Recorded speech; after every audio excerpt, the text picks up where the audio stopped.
नमस्कार। हिंदी वाक्यों की बनावट पर कभी सोचा है? सरल, संयुक्त, मिश्र। सुनने में ये नाम थोड़े भारी लग सकते हैं, है ना? पर आज हम इन्हें मिलकर एकदम आसान बनाने वाले हैं। तो चलिए शुरू किया जाए। हाँ, ये बात तो है। सरल, संयुक्त और मिश्र, अक्सर इनके बीच का फर्क समझना थोड़ा सा मुश्किल हो जाता है। लेकिन चिंता की कोई बात ही नहीं है। इस विश्लेषण के खत्म होते होते ये सारी उलझन एकदम दूर हो जाएगी। तो देखिए, हमारा सफर कुछ ऐसा रहेगा। सबसे पहले समझेंगे कि ये रचना के आधार का फंडा क्या है। फिर एक एक करके तीनों वाक्यों को जानेंगे, उन्हें बदलना सीखेंगे और हाँ, आखिर में अपनी समझ को परखने का एक मौका भी मिलेगा। तो सबसे पहली बात, रचना के आधार पर का आखिर मतलब क्या है? और इसको हमेशा याद रखने के लिए मेरे पास एक बहुत ही शानदार ट्रिक है। स्क्रीन पर ये नंबर देखिए, 3। बस यही नंबर हमारी पूरी ट्रिक का राज है। और सबसे मजेदार बात क्या है पता है? इसका जवाब तो रचना शब्दों में ही छुपा बैठा है। जरा गिनिए। र, च, ना, कितने हुए? 3 अक्षर। तो बस इसी तरह रचना के आधार पर वाक्य के भी हो गए पूरे 3 भेद। है ना कमाल की ट्रिक? एकदम आसान। चलिए अब पहले प्रकार से मिलते हैं, सरल वाक्य। इसे वाक्यों की दुनिया का कह सकते हैं एक बिल्डिंग ब्लॉक, मतलब सबसे बुनियादी हिस्सा।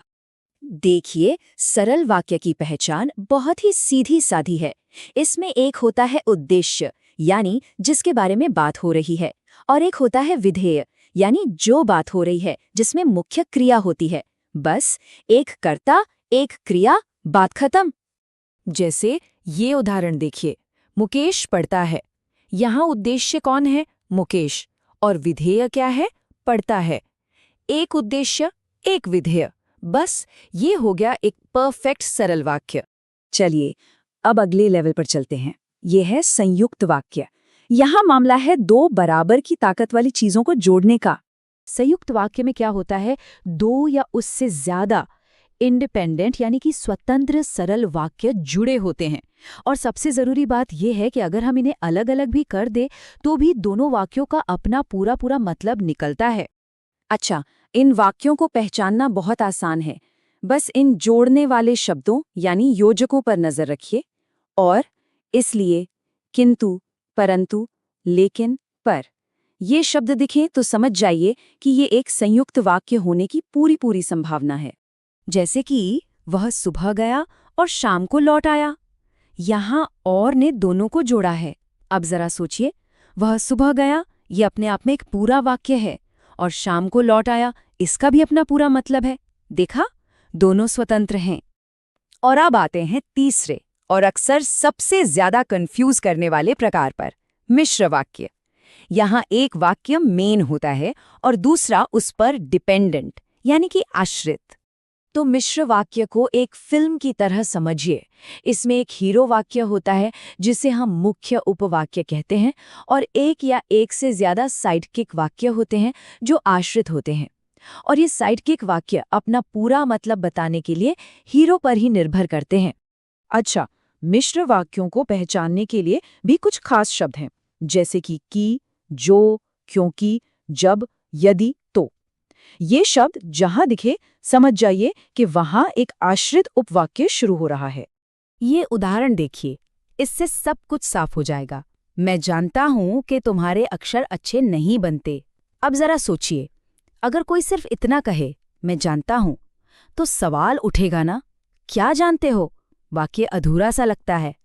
इसे पूरा करने के लिए कि तुम्हारे अक्षर अच्छे नहीं बनते, इस हिस्से की सख्त जरूरत है। बस इसी को कहते हैं आश्रित होना। तो चलिए फटाफट से एक बार दोनों की तुलना कर लेते हैं। संयुक्त वाक्य मतलब दो बराबर के दोस्त, दोनों स्वतंत्र। और मिश्र वाक्य मतलब एक बॉस और एक उस पर निर्भर रहने वाला कर्मचारी। बस यही इन दोनों के बीच का सबसे बड़ा फर्क है। याद रहेगा ना? ठीक है, तो अब जब हम तीनों प्रकारों को अच्छे से समझ गए हैं, तो क्यों ना इस ज्ञान को थोड़ा एक्शन में लाया जाए।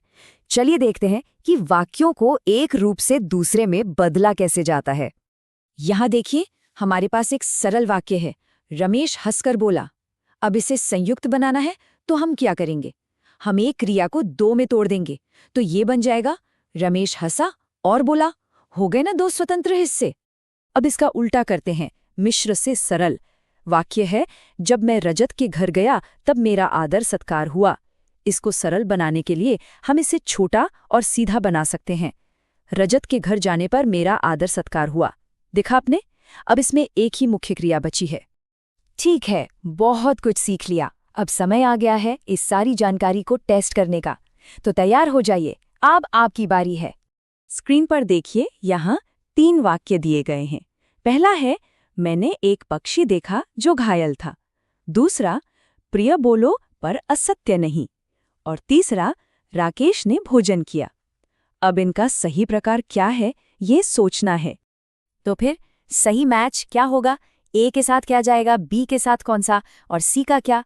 थोड़ा रुककर सोचिए और अपना जवाब नीचे कमेंट्स में जरूर बताइएगा। चलिए देखते हैं कितनों का जवाब एकदम सही निकलता है।